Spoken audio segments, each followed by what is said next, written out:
Healing వాస్తు తెలుగుకి స్వాగతం మిత్రులారా. మనము ఒక 1 ఏకర్ 1 సెంట్‌లో ఒక 40 యూనిట్లు కలిగినటువంటి కనీసం ఒక 1225 ఎస్ఎఫ్‌టి ఉన్నటువంటి ప్లింత్ ఉన్నటువంటి స్పేసెస్‌ని ధర్మబద్ధంగా ఎలాగ ఓవరాల్‌గా కోర్ట్ యార్డ్ వదిలిపెట్టుకొని కట్టుకోవచ్చు. అదే రకంగా ఇందులో ఈస్ట్, వెస్ట్ సంబంధించిన ప్లాట్‌లొచ్చినప్పుడు చాలా ఎక్కువ శాతము ఓపెన్ స్పేసెస్ ఉండే విధంగా అంటే రెగ్యులర్ బిల్డర్స్ కట్టేటటువంటి అపార్ట్మెంట్ కాంప్లెక్సెస్‌కి, గేటెడ్ కమ్యూనిటీస్‌కి విభిన్నంగా ఈ యొక్క సూత్రాలన్నిటిని వర్తింపచేస్తూ అంటే దిక్కులకు సరిపెట్టి ఓవరాల్‌గా కట్టాలి అనే ఆలోచన గూడా చెప్తూ ప్రతి అపార్ట్మెంట్ ప్లాట్‌కి మధ్యగా కనీసం 21 అడుగుల కారిడార్‌ని మనం ఇవ్వడం అనేది జరిగింది. అందులో 11 అడుగులు నడకల కింద మిగతా 5 అడుగులు, 5 అడుగులు డైరెక్ట్‌గా ఆ యొక్క కారిడార్‌కి అటాచ్డ్‌గా ఇంటి యొక్క గోడ లేకుండా చేసిన ఈ ప్రయత్నంలో ఇవాళ మనం ఒక వెస్ట్ ఫేస్‌కి సంబంధించినటువంటి కొలతలు ఏ రకంగా ఉన్నాయి అనేది మనం చూద్దాం మిత్రులారా. ఇది యాక్చువల్‌గా ఒక వెస్ట్ ఫేస్‌కి సంబంధించినటువంటి ఎంట్రీ ఈ రకంగా మనం డిజైన్ చేసాం మిత్రులారా. ఇదిగోండి ఈ యొక్క కారిడార్ దగ్గర దగ్గర 11 అడుగులు ఉంటుందండి. మళ్ళా డైరెక్ట్‌గా ఇంటి యొక్క గోడ ఏదైతే ఉంటదో మెయిను అది పూర్తిగా ఈ యొక్క కారిడార్‌తో సంబంధం లేకుండా మళ్ళా ఒక 5 అడుగులు ఓపెన్ స్పేస్ అనేది డిజైన్‌లో ఇచ్చామండి. సో, ఈ రకంగా మనకున్నప్పుడు ఈ యొక్క ప్లాట్ ఎదురుగా మనం ఒక హిందువులకు అత్యంత ప్రీతిపాత్రమైనది చక్కగా వేకువజామునే చక్కని స్నానమాచరించి ఒక తులసి కోటకి పూజా పునస్కారాలు చేసుకొని ఒక ప్రదక్షిణ చేసేటటువంటి సంస్కృతి ఉంటుంది కాబట్టి అది వెస్ట్ ఫేస్ అయినా, ఈస్ట్ ఫేస్ అయినా ఇంటి సింహద్వారం అపోజిట్‌గా ఎవరికీ సంబంధం లేకుండా డిజైన్‌లోనే అది మనం పొందుపరచడం అనేది జరిగిందండి. చూడండి. ఈ యొక్క డిజైన్‌లోనే ఈ యొక్క తులసి కోటను పొందుపరచడం జరిగింది. సో, ఇక్కడి నుంచి మనం ఎళ్ళేటప్పుడు మనకి ఒక చక్కని పోర్చ్ అనేది ఇచ్చాము. 5:30 ఇంటూ 7:30 ఇది ఒక 40 ఎస్ఎఫ్‌టి కింద ఇదయిందండి. అదే రకంగా ఇంట్లోపలికి వెళ్ళగానే మనకొక లివింగ్ రూమ్ అనేది ఇక్కడొచ్చిందండి.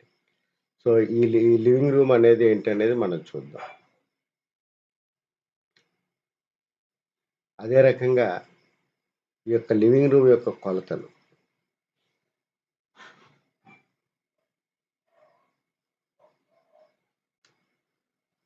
9:30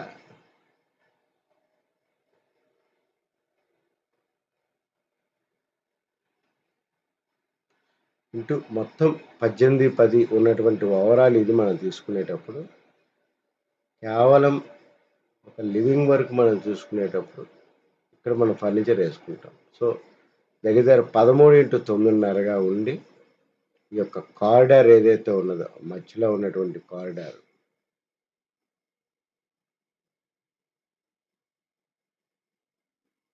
ఈ యొక్క కారిడార్ గుండా మనం వెళ్ళిన తర్వాత రైట్ సైడ్‌కి తిరిగితే ఒక బెడ్‌రూమ్, సౌత్ వెస్ట్ బెడ్‌రూము.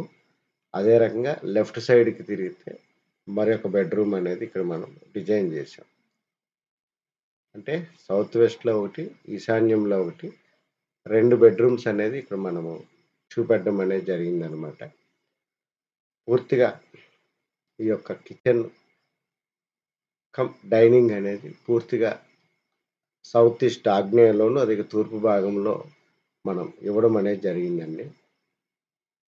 ఇది కారిడార్ వెడల్పు కూడా దగ్గర దగ్గర 6 అడుగులు ఉండేటట్టు మనం మెయింటైన్ చేసామండి.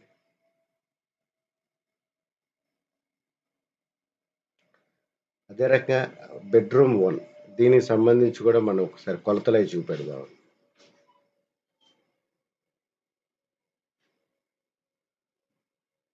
ఆల్‌మోస్ట్ 14, 10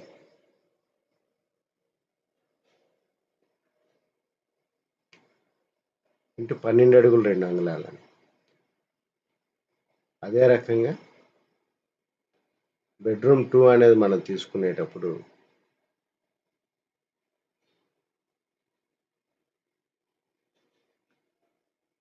14, 10 అంటే దగ్గర 15 అడుగులండి. ఇంటూ 12 అడుగులు 2 అంగుళాలు.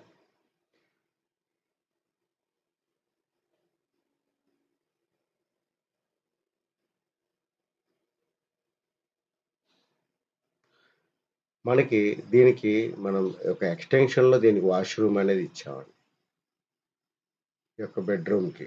అదే రకంగా ఈ యొక్క కిచెన్ కమ్ డైనింగ్ అని మనం ఏదైతే ఇక్కడ చూపెట్టామో, ఈ కిచెన్ కమ్ డైనింగ్ అనే దానికి ఇది పెద్దదిగా వచ్చిందండి. 9:30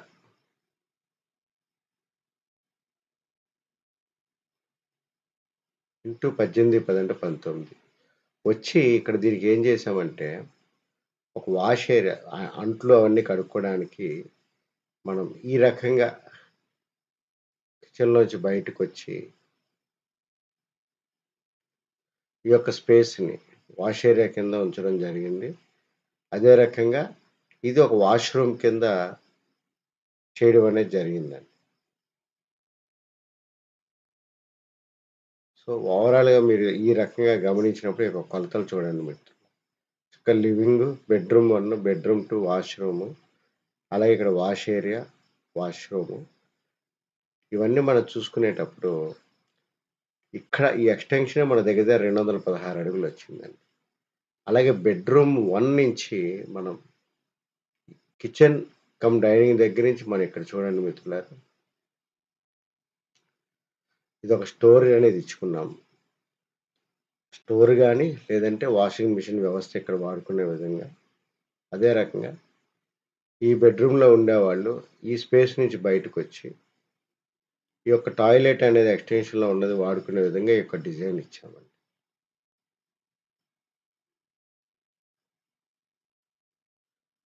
సో, ఓవరాల్‌గా ఈ యొక్క డిజైన్‌లో ఏంటంటే మంచి పోర్చు, అలాగే ఎక్స్‌టెన్షన్‌లో టాయిలెట్స్ గాని, వాష్ ఏరియాస్ గాని, స్టోర్ రూమ్స్ గాని, వాష్‌రూమ్స్ గాని వచ్చున్నాయండి. నెక్స్ట్ మనం మరొక వీడియోలో ఈస్ట్ ఫేస్‌కి సంబంధించి కొలతలు ఏ రకంగా ఉంటుందనేది మనం చెప్దాం మిత్రులారా. Thank you.